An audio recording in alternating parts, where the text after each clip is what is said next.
చేస్తూ ఉండేది. కానీ ఈరోజు ప్రత్యేకించిందంటే మండలంలో ఉన్నటువంటి తహసీల్దార్ కానించి ఎంపీడీఓ కానించి వారి పరిధిలో ఉన్న వీఆర్ఓలు కావచ్చు, పంచాయతీ సెక్రటరీలు కావచ్చు, అదేవిధంగా పిఆర్ఈ, ఆర్డబ్ల్యూసీఈ, అదేవిధంగా ఏపీఓ గారు, ఏపీఎం గారు, ఆర్ఎన్బి అధికారులు మొత్తం శాఖల అధికారులు అందరూ ఒక దగ్గర కూర్చొని ఎవరు వచ్చినా వాళ్ళ సమస్యకు పరిష్కారానికి అక్కడికక్కడికే హౌసింగ్ కావచ్చు అక్కడికక్కడికే వాళ్ళ పరిష్కారానికి చూపించే విధంగా ఈ యొక్క కార్యక్రమాన్ని చంద్రబాబు నాయుడు గారు ముఖ్యమంత్రిగా కూటమి ప్రభుత్వం నిర్ణయం తీసుకొని చేయడం వల్ల ప్రజలకు చాలా సౌలభ్యంగా ఉంది. ఇది అదేవిధంగా మా యొక్క గౌరవ శాసనసభ్యురాలు శ్రీమతి వేమిరెడ్డి ప్రశాంత్ రెడ్డి గారి సూచనల మేరకు మండల నాయకులు కూడా ఇక్కడ అందరూ కూడా పాల్గొని ఆ యొక్క గ్రామాల ప్రజల సమస్యల్ని ఇప్పుడు పరిష్కార దిశగా ముందుకెళ్తా ఉండడం చాలా సంతృప్తికరం.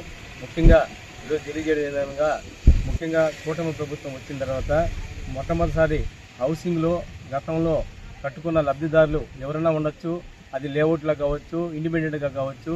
గత జగన్మోహన్ రెడ్డి వైఎస్ఆర్ కాంగ్రెస్ పార్టీ ప్రభుత్వంలో ఈ యొక్క లబ్ధిదారులు కట్టుకున్న వారిని ఎటువంటి వివక్షత చూపించకుండా వారు ఖచ్చితంగా లబ్ధిదారులు వాళ్ళు ఖచ్చితంగా ఈ ప్రభుత్వం అండగా ఉంటుందనేసి కూటమి ప్రభుత్వం ప్రతి లబ్ధిదారుడికి అంటే బీసీలకి అదేవిధంగా ఎస్సీలకి అదనంగా ఆ రోజు ఇచ్చే అమౌంట్ కాకుండా ఆ రోజు 1,80,000 1,90,000 అలాంటి ప్రభుత్వం ఇస్తుంటే ఈరోజు అదనంగా ఒక 50,000 రూపాయలు కూడా అదనంగా ఇచ్చి వాళ్ళకి వెలుసుబాటు ఇచ్చి మన దాకా మార్చి దాకా వాళ్ళని కంప్లీట్ చేసుకోమని చెప్పడం జరిగింది.